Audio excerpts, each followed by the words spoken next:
Hi guys, welcome back to the channel. It's John with Addicted to Fishing. Today we're going to talk about crankbaits. We're not going to go into just one type of crankbait. We're going to cover quite a few of them. We'll follow this up later with a more in-depth breakdown of the different types of crankbaits and some of their different applications. I will cover some of that today. But we're going to just dive into some of my favorite types of crankbaits. And yeah, we'll just get right into this and take it for where it's at. First off, I'm going to go over, we'll start with shallow running crankbaits and or wake baits.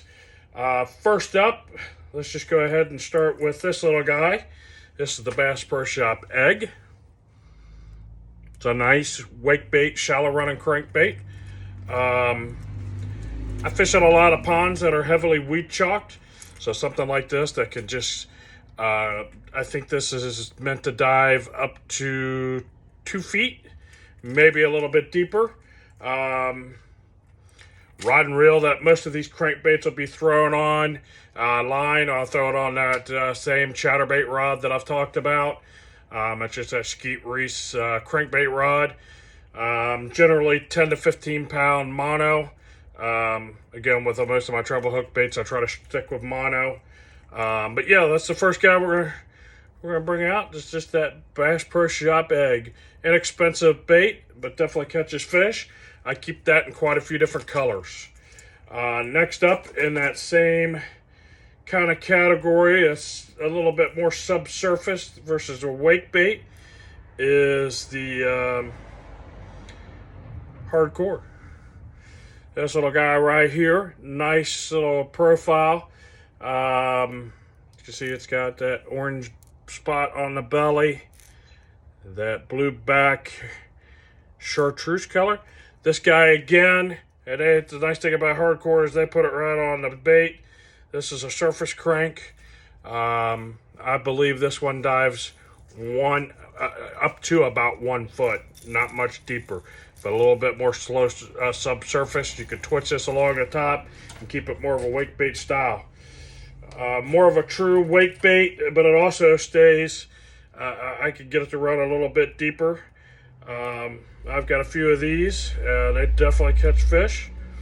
Is this guy here. This is by 6 cents. This is, and I don't remember the exact models of some of these, but this is 6 cents wake bait. Got a nice rattle to it. The other ones have a decent rattle. Here's that little hardcore. The Bass Pro Shop. It's got a hard knock to it.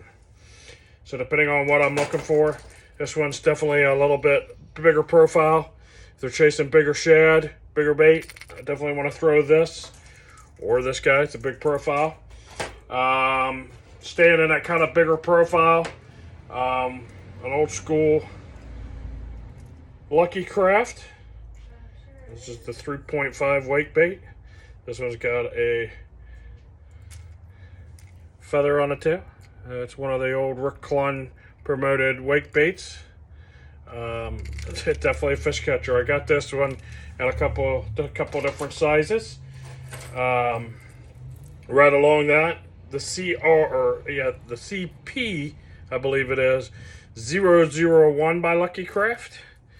It's a nice little bait. I don't know if you guys can see that. It's pretty chewed up. It's definitely got a lot of smallmouth. Great little profile. I keep this in several colors. You can hear that knock. It's got a nice knock to it. That Lucky Craft wake bait.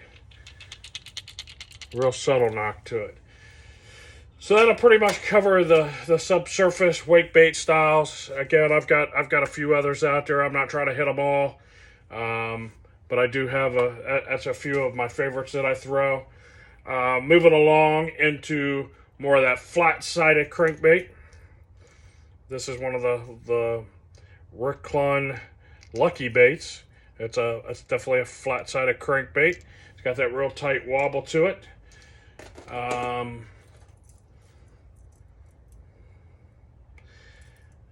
This one is absolutely fantastic. This is the Spro Little John. Got more of that circuit board lip to it. Definitely got a rattle. The Lucky, I think that's what they just called it, Lucky. That Ricklon other, that's got a nice hard rattle to it. So you're trying to mix the noise, those two are really good. The Spro, Little John, I love that bait. It's got a great action coming through the water. Staying along that line, and a flat-sided. This is the Megabass Sonic Side.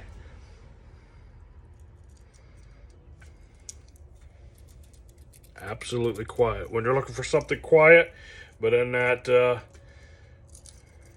flat-sided bait, nice big profile.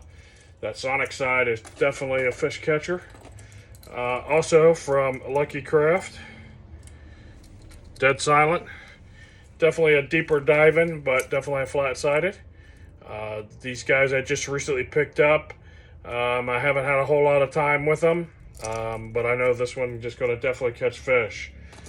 From there, we're going into some of, and we're kind of in its own category, kind of the hunt and wobble and kind of does a little bit of everything, but do nothing bait is that 6cc Megabass Griffin.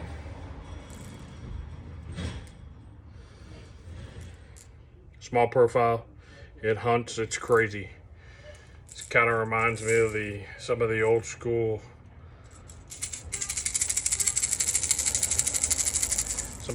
stuff that would hunt and dive and go all over the place. Okay, kind of getting away from the flat sides and the shallow runners. We moved into that Griffin. That's kind of in its own category. Another one that's kind of in its own category, maybe like the Griffin, is the Megabass Knuckle. Great color bait.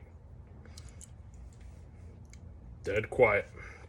It's got that circuit board lip, more of a kind of a square bill shape.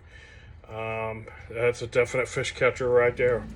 From there, let's move on over into square bills. It's probably my favorite. I didn't pull out a bunch of deep divers yet. We'll go over deep divers and more mid-diving crankbaits in a future video.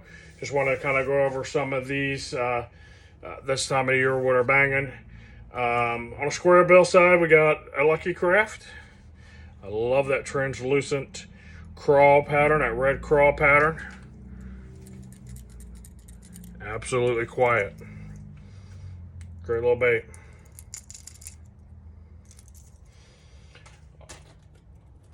Square bill, still. Love this color. Got that kind of circuit board. It's that Storm Arashi square. Again, silent. You'll notice that I have several silents. I've got some other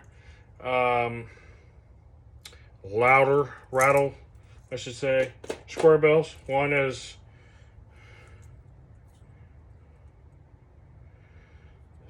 this little S crank, Megabass S crank. Dead silent.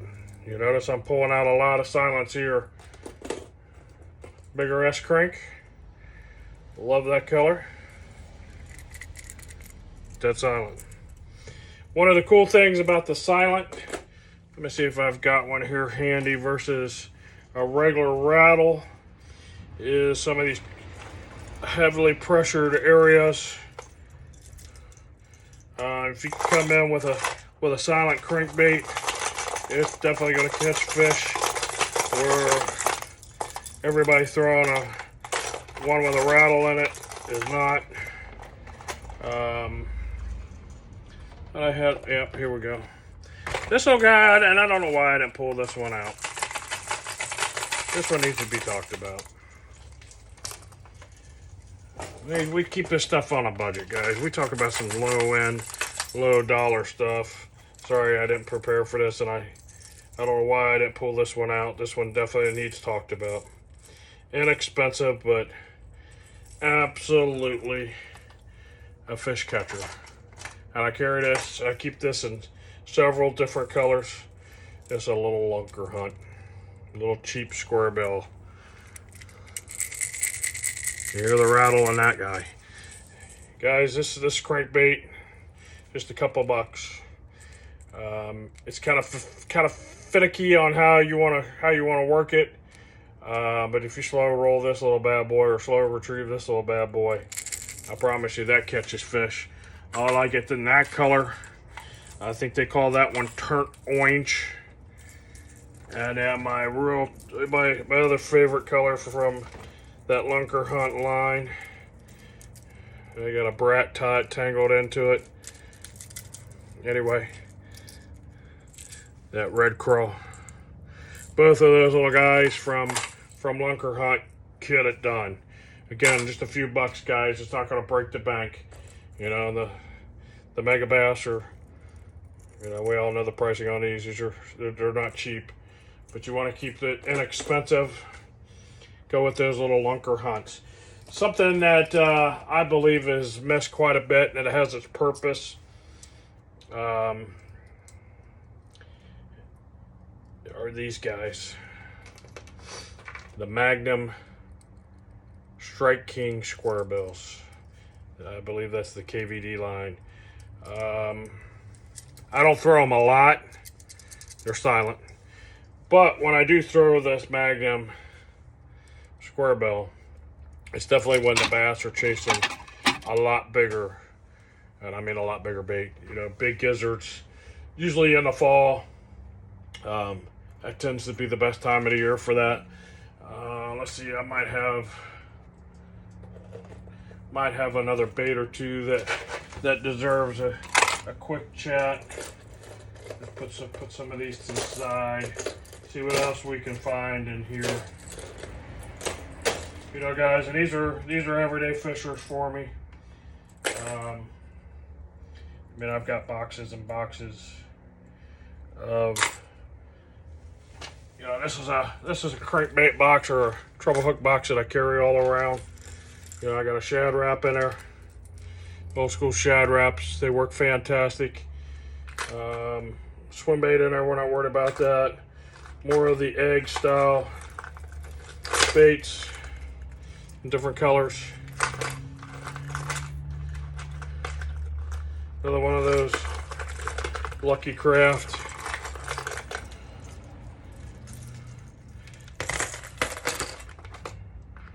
Rick Plum Lucky Crafts.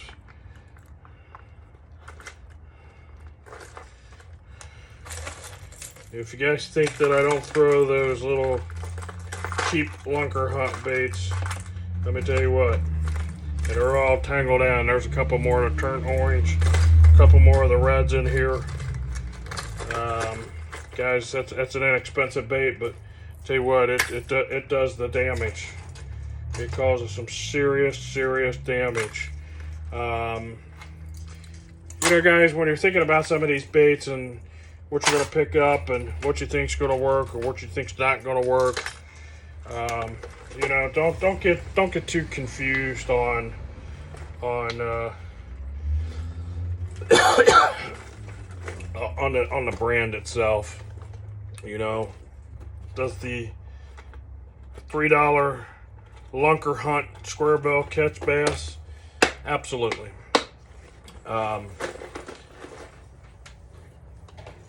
I believe, in my personal opinion, that little Lunker Hunt puts as many fish on the bank as my more expensive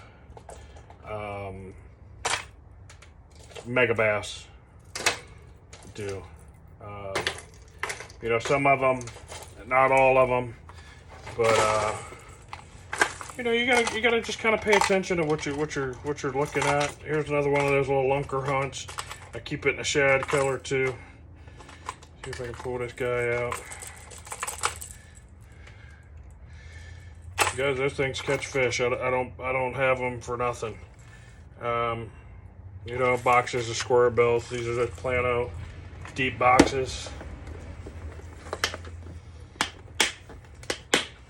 You know, another box full of square bills, shallow runners. A lot of shallow runners in here. I'm gonna put my flat sides in here.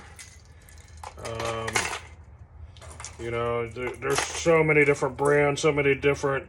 I mean, there's literally so many out there that we could cover today. And I don't think I want to take the time to go through and run the gamut on all of those. You know, this is already going to be kind of a lengthy video. More Magnum style shallow runners, wake baits.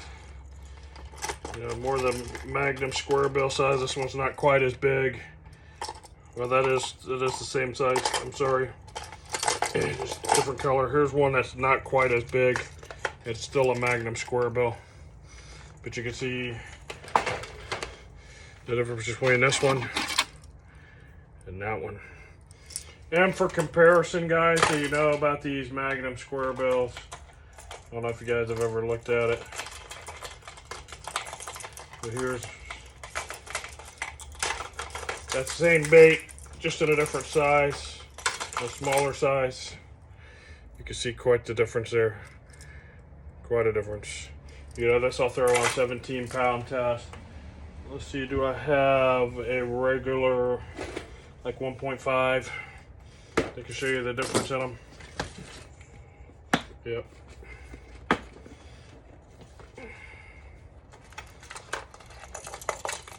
It's a regular Lucky Craft, like 1.5. This is the 1.5 DRS. DRS is deep rattle sound. But that's your standard 1.5. And this is that Magnum. You can see the difference in that bait. This is it's a very time specific time of the year. It's very specific on where I'm going to throw it, what I'm targeting. Don't let it fool you. It catches small ones just as much as it will the big ones. I don't throw that one a lot. I've got a couple. I think I only have like 4 of them total. And I only have 4 total because I don't throw it a lot. But yeah, guys, you know, when you're this time of the year, these shallow running crankbaits and the wake baits are definitely prime time for them. I like to throw them pretty much anywhere. The wake baits and stuff, I have a couple ponds that are really heavily weed choked, and I can't run them bait more than about 2 or 3 inches under the water. So I pull out one of those little hardcores or one of those what was it, the Lucky Craft. I could definitely subsurface skim that bait and do some damage with it. I think it's a C005. Also, when I'm fishing below the dams, down in the spillways where there's a lot of rocks, that little puppy does magnificent. It's a great little bait. And we'll go into more of the wake baits and you know, some of that other stuff is more specific. Cover them in more detail. We're gonna cover top water. We'll cover a lot of the different things in its own separate category. But guys, don't sell yourself short on some of the